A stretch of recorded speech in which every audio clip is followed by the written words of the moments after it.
The movement must continue. See, we let it go to sleep. This movement's got to be woke up again.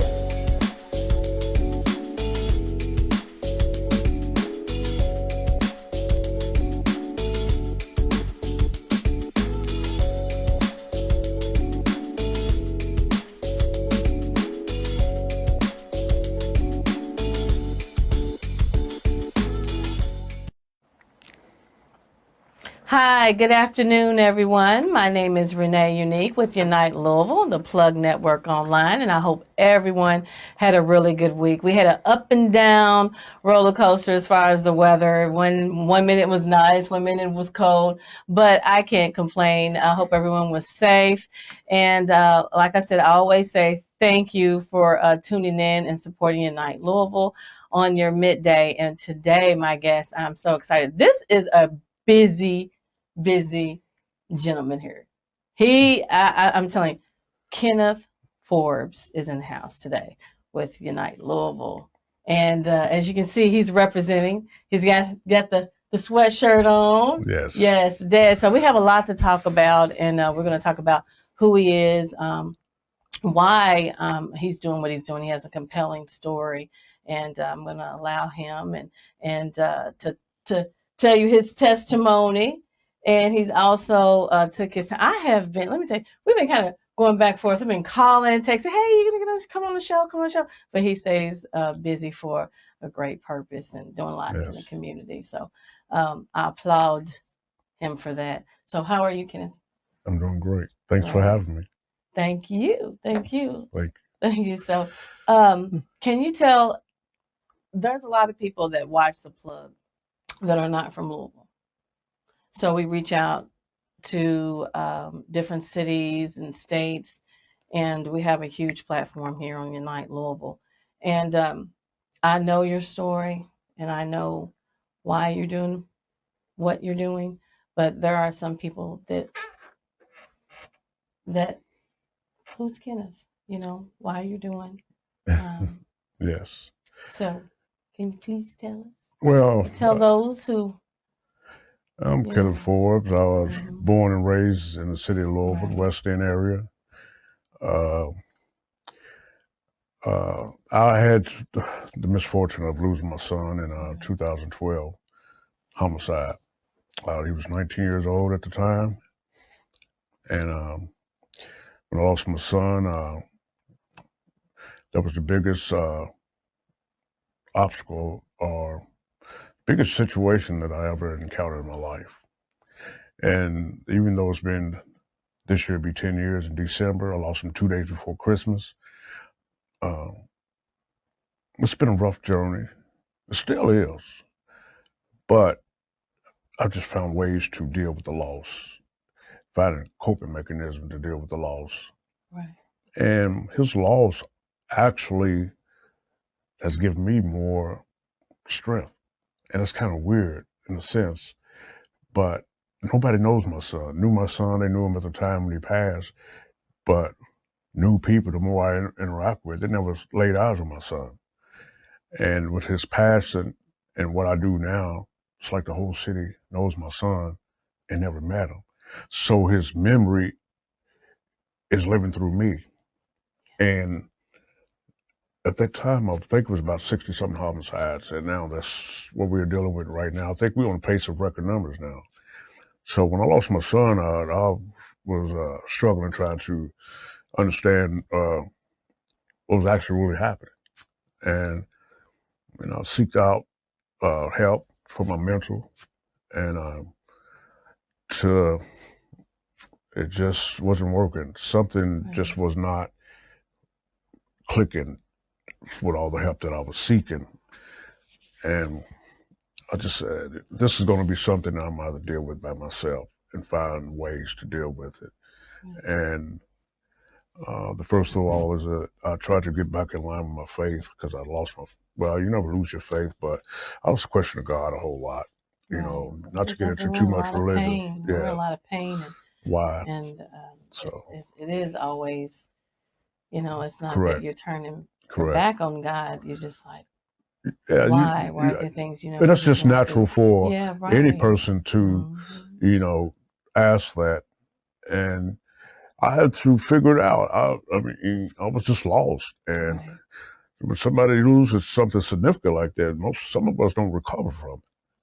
So that's from 2012 and 2016. I was just still figuring out at my son's trial, come up with the M.O.M.S group, Mothers of Murdered Sons and Daughters of Kentucky. It was myself and three other, four members. And the only thing we did was just conversate with each other over the phone and just help each other through the night. And then homicide after homicide. Friends that I know was losing their sons and daughters. So it wasn't like I could just back away from it. You know, the guys that was accused of my son's murder was caught. They was went to trial and they was handed a sentence. Everybody doesn't get that. And it's not even closure, but it's like somebody's held accountable for someone's for held that. accountable, Yeah. responsible. You know, there's some justice, but Yeah. So I started the M.O.M.S group, right. and it's just with all the homicides, it's just balloon. It's like sometimes it can be overwhelming, but I just think this is what my calling was after I lost my son. It's just to help people, because you never know tonight, tomorrow, and like yesterday, somebody went through the first day of the grieving process. I'm 9 years, almost 10 years into it, the grieving process, and I understand what somebody is going through.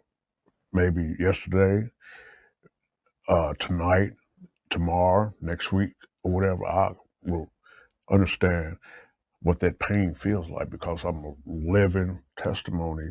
I'm a living gun violence victim, and I'm a surviving parent of and it's really tough, and it's hard late night when you don't have anybody to reach out to cry out to, just to conversate with. And, I just made myself available for that in the beginning, 2 o'clock, 3 o'clock, 4 a.m. Call me anytime, leave me a message, and I always respond. And that's what I've been doing since, I started the M.O.M.S group, just being available for those who are struggling right now and don't understand what PTSD, what mental illness, and what grieving is, because I suffer from all of that.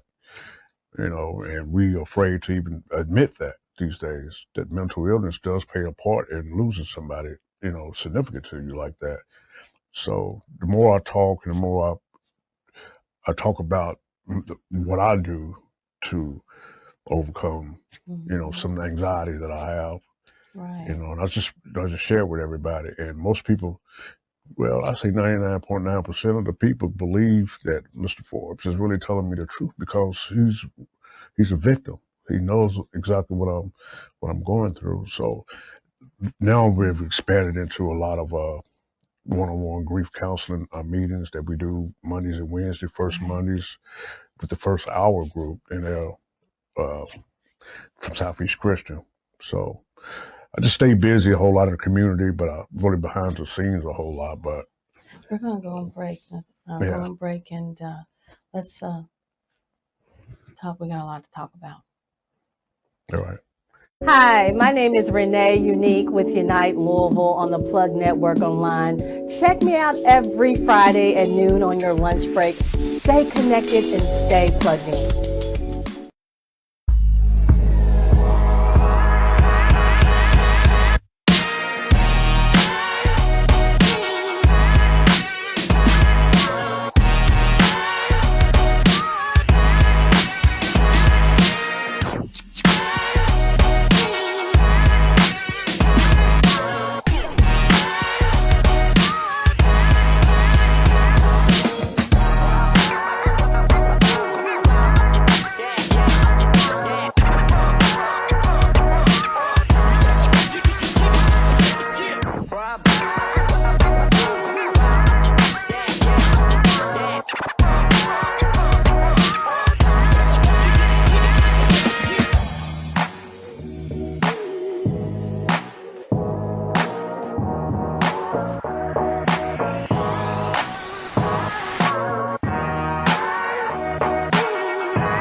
And welcome back again. My name is Renee Unique with Unite Louisville, and I'm here. Today's guest is Kenneth Forbes. And while we were on break, we was just talking about a lot of different things, and just listening to his story, I felt it in his spirit. I felt everything that he was saying. I felt it. His spirit and the adversity and the trauma, the pain, the passion, and just not only that, it's something that I discuss with other people all the time is you never know what someone else is going through, right? And a lot of us, sometimes just opening up your mouth and just making that phone call saying, hey, are you okay? Do you need something that helps people along the way? And then we were just talking about everything that is going on throughout the community right now and just being a part of the change. And you are a change maker, and how important it is for leadership, because we are in a city of crisis with all the youth violence, and you know that exactly. We have crossed paths many times in the Correct. community with the activism out here. And so you want to continue what you were talking about? And Yes. Well, with the moms group, now we're currently doing grief counseling sessions with the smaller group. So maybe we meet once a month with the moms group, and now we're more concentrated on trying to get uh, uh, instead of monthly counseling group sessions, we're doing it 4 times a month now. And a lot of people are not really catching on right now because people are still in shock. It's hard to even talk about, Right. losing a son or daughter, a loved one to gun violence or whatever, but whatever circumstance, it's just very difficult. And I understand that. But you have to understand you got to be patient with people too. You got to always have open arms, but it's a process. And the process is sometimes not fast enough for people who wants to give help, but we still got to be there for them when they want that help, when they finally say, hey, I cannot do this by myself anymore. So it took me a while to understand that also. And since we've been doing those grief count, we have one coming up Monday. We do that with the Dare to Care 20th and Dumanil. And we meet there this Monday. And we have issues with, it's not even an issue, the men. The men are so important. Yes. And men are always asked to come to the forefront when we're dealing with these social issues.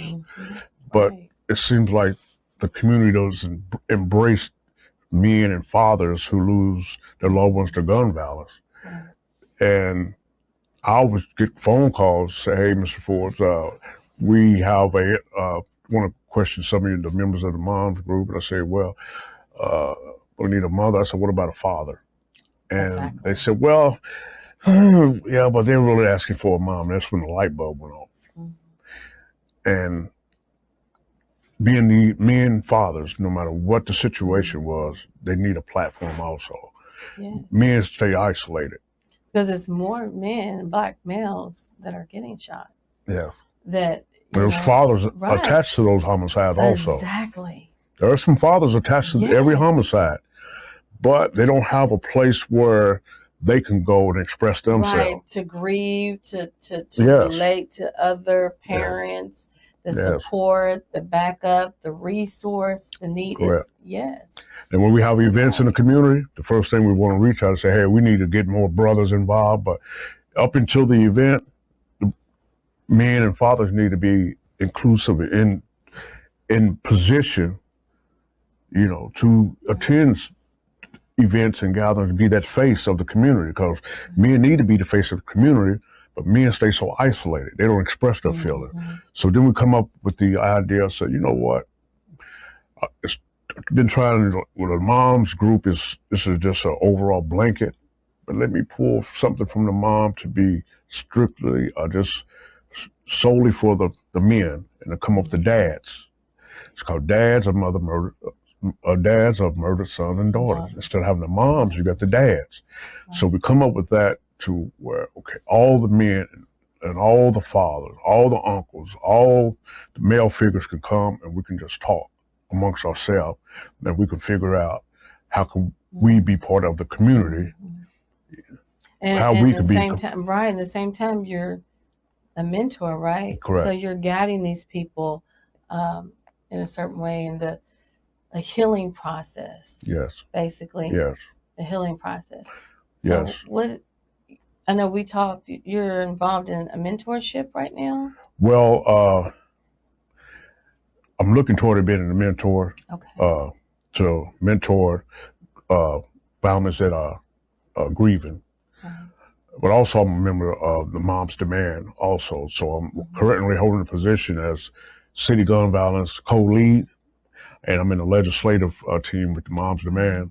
And that means that I will have more information on laws. How do we come up with solutions for gun violence prevention? Right. What are some of the key elements that can prevent gun violence prevention? Maybe holding gun owners more responsible for when guns or firearms are stolen out of the vehicle or the home, to report them a little bit more faster than what they've been doing.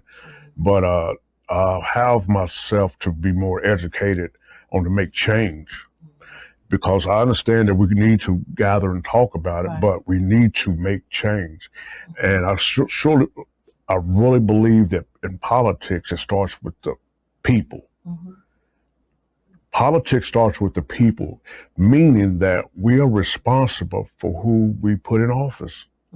We're responsible for who we elect to make changes. We're responsible for that. You know, our judicial system works, but it's the people that's in the judicial system, not judicial, but the whole system can be. We have to make it work for us. Correct. Right. You have to make it work for us. And I see the change. You know, we have changed, a shift in leadership, you know, and sometimes there's always a resistance, right? But with any change, like you said, is legislation.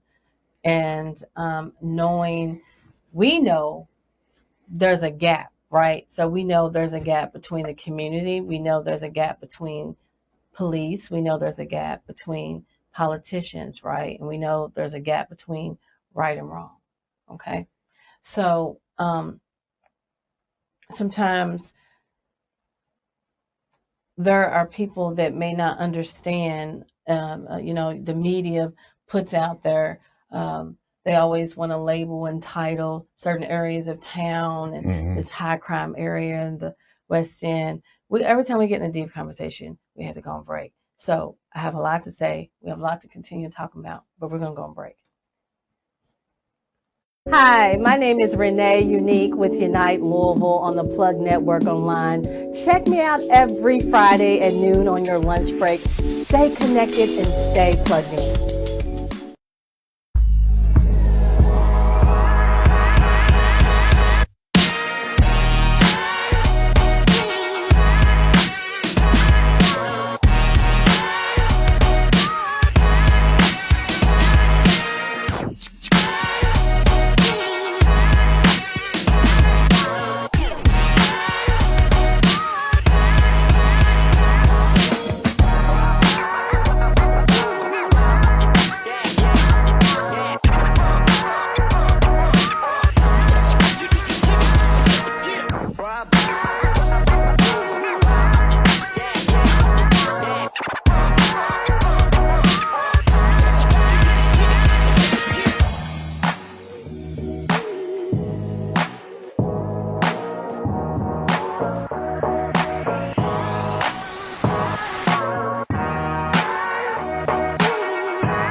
All right, guys, we're back. We're back. So, look, like, what we were saying, we were talking about the community change in politics and legislation.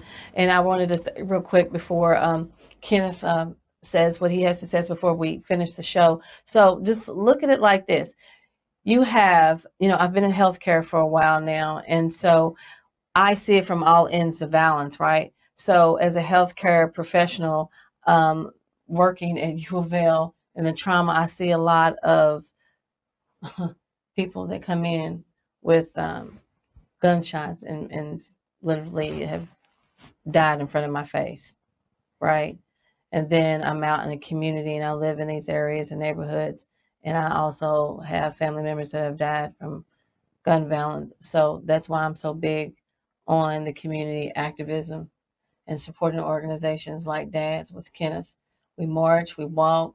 Yes. We've had all kind of conversations, but one thing about it, we're doers, right? We servants for the community, and we push where we need to push and push buttons and sit behind doors. It takes all of us to be unified, one, to knock down those walls in Frankfurt, right? So that's what we have to do together. So Kenneth, just piggyback what I was saying, just to continue and let everybody know how they can support you, what type of things that you need, funding, and how they can get a hold of you on social media. Yes. Yes. The most important thing is community.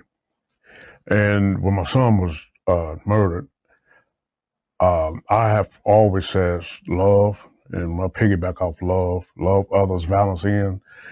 And that was just one of the cliches that I use with the moms group, including the dads group. It's got to be a community effort. And we see that in the past that all violence was concentrated in one area of the city. Mm-hmm.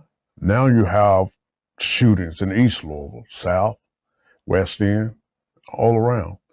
And the demographics area of the city of Louisville is you can get anywhere in the city in 2 miles or less. It's not that big of a city. And that's what makes it so special that we do have a great city still, but we have to have a community that comes together. Right. So you can contact me on Facebook, Kenneth Forbes, or you can go to the moms page. It's called Moms, Mothers and Murdered Sons and Daughters of Kentucky. You'll see this logo with the moms. But the most important, you can do that, contact me. But there's a lot of groups out here that needs the support to keep moving forward, to try to slay this dragon that we're dealing with. You have so many support systems now for mental health and for drug addiction. And whatever you stumble across, tap into that. Right. And the resources are starting to be more available. Yeah. And the first with the moms group, I always just wanted to help people just talk. But now it's come to a problem issue to where you got to have more resources and deal with the young 7, 8-year-olds who actually saw a body in their home or in the front yard. Before the ambulance and the police get there, there's a body. Right. And there's a young sibling there. So we need to get more help for the mental for our young men and women who's struggling with that PTSD, who's acting out in school, can't function, and we just have to be more available for that. And that's what I'm looking forward to do in the next several months, is to try to have some type of resources for adolescents. And that's important. Just to reach out to all the groups out here doing great things. I'm affiliated with the ACE Project, Miss Rose Smith, great organization. There's mamas out here. There's Pulses Not Bangers. Just a lot of groups out here who's trying to give resources to a community that's struggling so much. And it's not about, the moms group. It's about everybody. Right. And like we always say, it's not about us. It's a bigger It picture. is. And the only way we're going to fix this is we all have to come together. Yes. We all have to come together to fix this. I don't say issues anymore. It's a problem that we have in our community. So it takes everybody. It takes a village, as they say. Even here, the summer. We have summer. Oh my God. We at record pace right now to surpass with the number of homicides of maybe 30 already in the third month. So there's a lot of work to be done, but with the community being involved together, I think we can, push the brakes on it just a little bit. What's so exciting about the May primaries, November election, that we got a lot of new faces. Right. Young faces, yes. A lot of people that look like me and you that's in there. Yes. And I know the job that they're going to be handed to is very difficult, but that's why we have to support whoever we vote for. We have to support them because they cannot do it by themselves. You cannot lock your way up out of this situation. It has to be, a collective. Right. And see, that's what the devil likes to do: lock up, steal, destroy. But that was a lie, right? But I can. So I can sit here with you tonight and just learn yesterday that one of the perpetrators that was responsible for my son's murder would be paroled in May. May parole. So those are some of the. If you talk about the devil, those are some of the things that could be thrown at you to make you feel like, what is all this for? What is it all for? Because if I give up, there's a lot of people that I inspire. And if I give up, then what is there's left for other people to do? I don't call myself a motivator. Motivation comes within. I just want to inspire people. Exactly. And sometimes we have to go through things. I tell people all the time, in order to have that voice, that passion, that leadership, and to relate to people, you have to go through something. Yes. Right. You have to go through something. Yes. God always uses his best soldiers because he knows the task that he has given you, you'll be able to complete the assignment. So here at Unite Louisville, everyone that comes on this show are completing their assignment. And, it is a big, huge problem, but we also have solutions, and we have warriors such as Kenneth and myself, and there's a lot of other organizations that are doing great things in building up the people, building up the community, building up the youth, to do whatever we need to do just to have a better way of life. So again, like you said, we have people that are running for office. Support those people that really, really, really are not only talking, but they have proven that they are capable and proven that they care about you and your household and the betterment of this community. I hope everyone have a blessed weekend. Thank you for tuning in. Hi, my name is Renee, Unique with Unite Louisville on the Plug Network Online. Check me out every Friday at noon on your lunch break. Stay connected and stay plugged in.